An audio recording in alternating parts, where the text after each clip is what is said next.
Hello, everyone. My name is Leroy Wilberforce, and I will be presenting my final project for the Managing Machine Learning Models class. So the problem that I chose to do for this project is I'd like to create a model on an augmented reality device that accurately detects hands. Currently, a lot of augmented reality devices are being made, and it's trending into be the future of how humans interact with technology. And the main mechanisms for how people are going to be interacting with that technology is going to be with their hands. Various companies are obviously really invested in this matter, and so there, someone does care, and we would like a lot of the data that we have to be representative of all peoples of all kinds, um, instead of just the ones in the Silicon Valley here. Problem here is going to be developing this model that detects hands, regardless of skin tone, size, orientation, or movement. Um, the success is going to be defined as a pretty robust, low latency hand detection that enables seamless user input and gesture recognition across all environments. So the business impact here is going to be improved user experience, broader accessibility and success rate.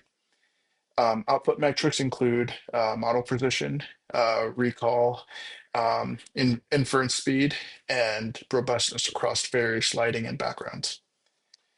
The relevant factors that we have here may include camera resolution, frame rate, lighting conditions, skin tone diversity, occlusion, hand pose, and distance from the camera. So the solution concept involves using a computer vision-based machine learning model, such as a convolutional neural network or transformer-based detector to identify and localize hands of all kinds in real time from camera input within an augmented reality device. The model will be trained on a diverse annotated data set of hand images with various poses, skin tones, lighting conditions, and occlusions.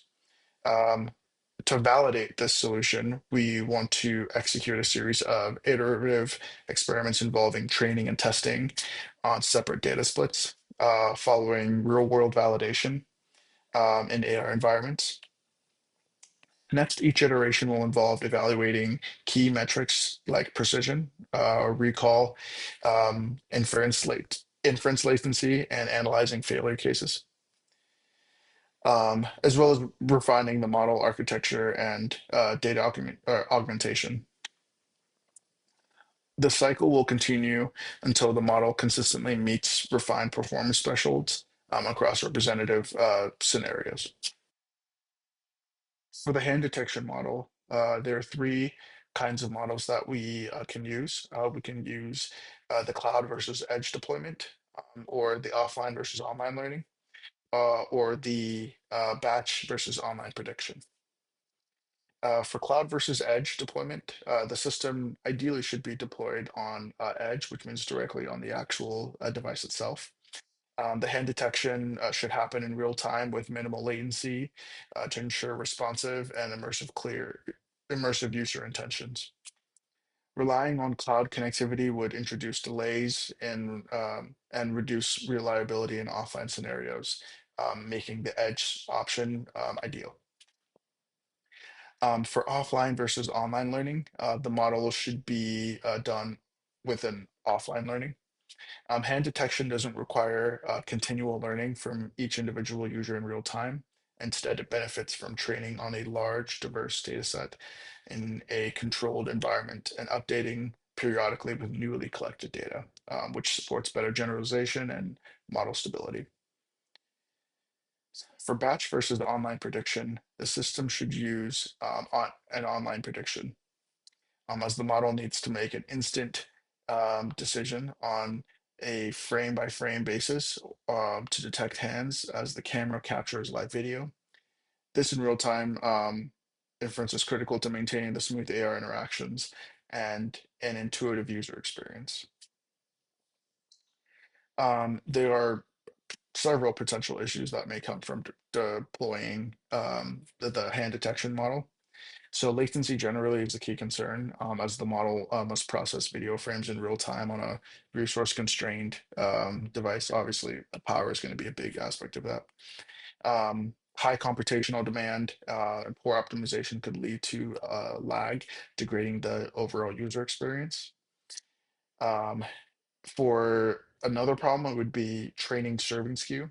Could occur if the training data doesn't fully reflect real-world AR usage conditions such as motion blur, partial occlusions, and unusual lighting. So data drift could also be something that could result from this training. Um, from environmental changes, users may use the device in settings that um, may not be seen during training, which could reduce model accuracy. For concept drift, this is also something that is likely to happen. Not is less likely, but still could happen if future AR interactions could require detecting hands in new postures or with accessories, gloves, or tools. And continuous evaluation and retaining of new real-world data could help mitigate these risks.